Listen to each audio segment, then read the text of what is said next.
नमस्कार, मी अक्षता. आज आपण आलेलो आहोत अरण्यवाड इकोस्टेच्या जंगलामध्ये आणि काही दिवसांपूर्वी काळी मिरीचं वाईल्ड व्हरायटीचं रोप आणून आम्ही आमच्या जंगलामध्ये लावलेलं आहे. चला पाहूया.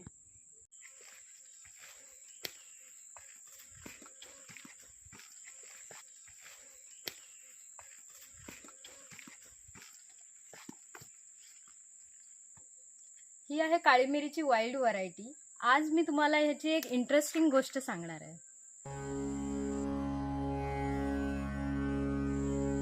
सहाय्यक दरी आणि समुद्राच्या मध्ये काळ होता तो जेव्हा पहिल्यांदाच दिले जात होते जगाला धर्माचे धडे. दूर दूर पर्यंत होते फक्त गर्द, दाट, काळोखे, अंधारे वन आणि वनचरे. ह्यामध्येच लपलेली होती एक भेरल्याची वाडी. मीर नावाची गणनायिकेची मुलगी ह्या वाडीची लाडकी. कुरळ्या केसांची, जाड नाकाची, सावळ्या काळ्या कांतीची सवय होती तिला डोळे मिचकवायची.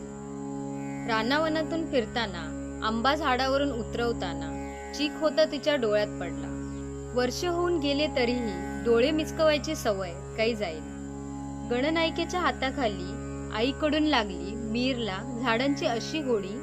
शिकारीला गेल्यावर झाडांची फळं तोडी, बियाणी जमा करी आणि वाडीजवळ ते रोप लावली. एकदा शिकारीच्या मोहिमेवर होते ककणेर भेरले माडाच्या झाडावर. एका माडावरून दुसऱ्या माडावर फळ निवडून खाई.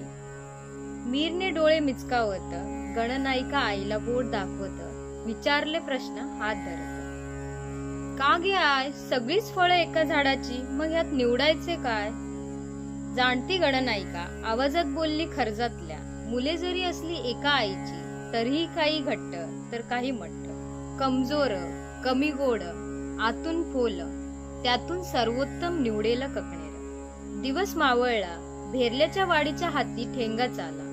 मीरने मात्र आपला शौक पूर्ण केला. कसलेसे रानटी वेलीवरून दाणे हिरवे आणून दगडाखाली त्याचा चेंदामेंदा केला.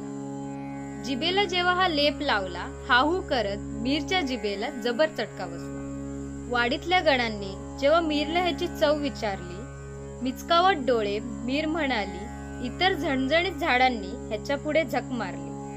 आता सगळ्या वाडीने मांसाला लावून हा दाण्यांचा लेप, शिजवले मांस आणि खाल्ले चेप. भेरल्याच्या वाडीला आता लागली होती ह्या वेलदाण्यांची चटक. सर्वांच्या आग्रहाने मीरला दाणे वेचायला रानात धाडले तडक. मान देऊन आग्रहाला मीरने नमन केले भेरले माडाला. वरती पाहता दिसले ककणेर, चित्ती आले गणनायिकेची शिकवण. काही फळं घट्ट तर काही फोल. भेरल्याच्या वाडीवर एक टाकली नजर, पुन्हा डोळे मिचकावत. मजबूत दणदणीत भेरले माड, त्याला उत्तम लागलेले फळांचे घोस.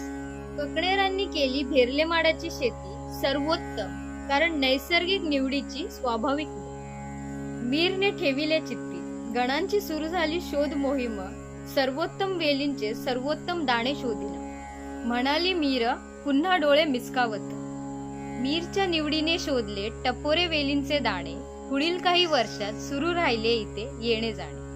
वाडीतल्याच वेलींना लागायला सुरू झाले फळे आणि दाणे. आता त्यातूनच व्हायला लागली निवड आणि मिळाले सर्वोत्तम वाणे. मीरच्या योगदानाने भेरल्या वाडीची झाली भरभराट. पुढील गणनायिका मीरच होईल ह्यावर झाला शिक्कामोर्तब. अनेक गणराज्य करू लागले देवाणघेवाण काळे मिरीत. पिढ्यांनी ठेविले जाण, आठवण आणि वनस्पतीला नाव दिले मीरवेल. गणराज्याची गणनायिका आता शतकानंतर झाली होती गावाची देवी मीराई. आजही लोक तिला विड्या सुपाऱ्याच्या जागी मीरवेलीची पानं वाही.